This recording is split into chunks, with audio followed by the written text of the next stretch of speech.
Hey guys, it's Norm, and I'm here with Adam Savage. And we are in your man cave once again. We're in my shop. To take a look at your shop. My man cave, yes. Grown up. To take a look at a project you've been working on. This is just something I've always wanted, which is a Rocketeer rocket pack. Not just any Rocketeer, the Rocketeer. Yes. From the Joe Johnston movie. From the Joe Johnston movie, one of my favorite movies, and an amazing piece of beautiful sort of early 20th century fantasy design. Yeah, exactly. The rocket pack. So right now, my actual rocket pack body is at a metal plater. I'm having it metal plated. There's only one place that does this. He said he did one Rocketeer backpack before, about 15 years ago. Wow. So it hasn't been done a lot. It's getting nickel plated. And in the meantime, I've been working on the engines. You, of course, had to build out the engines, couldn't just have the shell.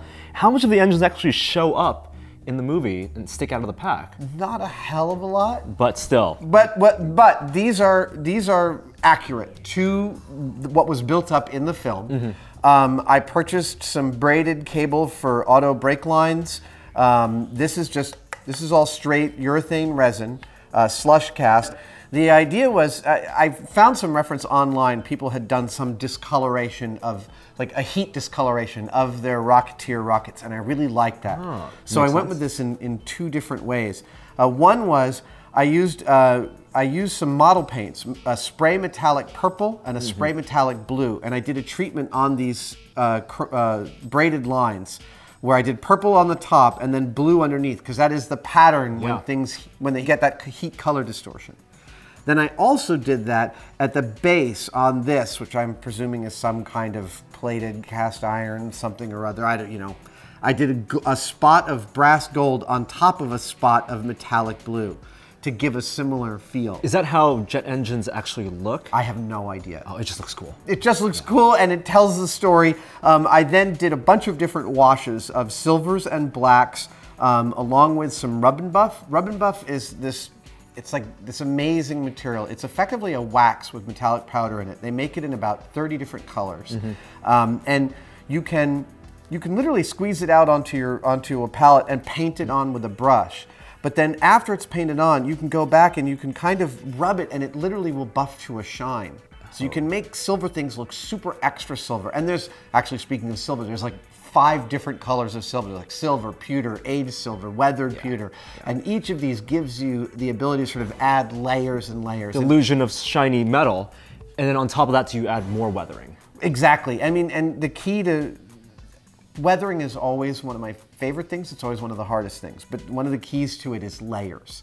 Layers and layers and layers, because as something gets a patina, it doesn't just turn one color. It turns like 6 different colors. Right. And each of those layers of color has a story to it, and you've got to add them all. It's this additive process that also simulates the reductive process of, metal being worn. Exactly, exactly. So I'm actually pretty pleased with how these turned out. I am going to add a rocket glow to them. Okay. I've got these this is my new favorite thing, is these strips of LEDs mounted down to a self-stick backing. Just 3M self-stick. Yeah, and it's 15 feet, 300 LEDs, and it's like $15. And you can just cut them and... Cut them, and they come in every color. This one is yellow, and this one is red. I plan to also have a blue, so I get a kind of a red, yellow, blue glow coming out. Oh, combined? Yeah. Oh, not just different stages of the rocket No, I'm going to do rings of it. And then inside the Rocketeer pack, once I get it back, I am also going to do some type of lighting. Someone online did a bunch of blue. I didn't think that worked very well for me. I think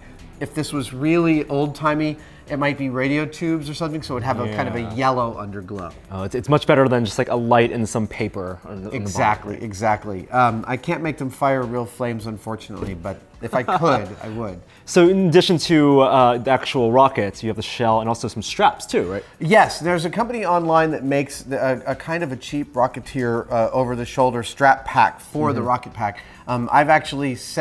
They're actually making one custom for me with some slightly heavier leather, and I've got some clasps. The Rocketeer clasps are something that are exceedingly rare. They're one of the rarest found items in just the clasp, the connection. Yeah, this one clasp is an insanely rare piece of hardware. Right. So I actually went and found a parachute harness release clasp, which is pretty close, and honestly, there's only a couple of hundred guys in the world who are going to know. I'm assuming they're guys. I don't think it's a big stretch. Yeah, very cool. So this project maybe half done, a quarter done? Oh gosh, no. This project is now more like 85% okay. done. Very I've done all this assembly on the rocket pack, and this, all I need to do is install these, secure them, put it onto the thing, put in the lighting. It's literally only about 6 or 7 hours left on this. That's not bad. Yeah. We will definitely have to check in once the plated shell comes back in. Absolutely. And have you do a modeling session. I know that there's requests to see something finished, so I'm hoping to finish this fast so we can talk about it. And a helmet and gun, maybe in a leather jacket? Exactly. Very cool. I got the leather jacket on its way as well. Awesome. Well, thank you so much, Adam. We'll be back in the future with more from Adam's man cave, workshop, whatever we want to call it. Absolutely. Until then, stay tuned at Tesla.com. See you guys.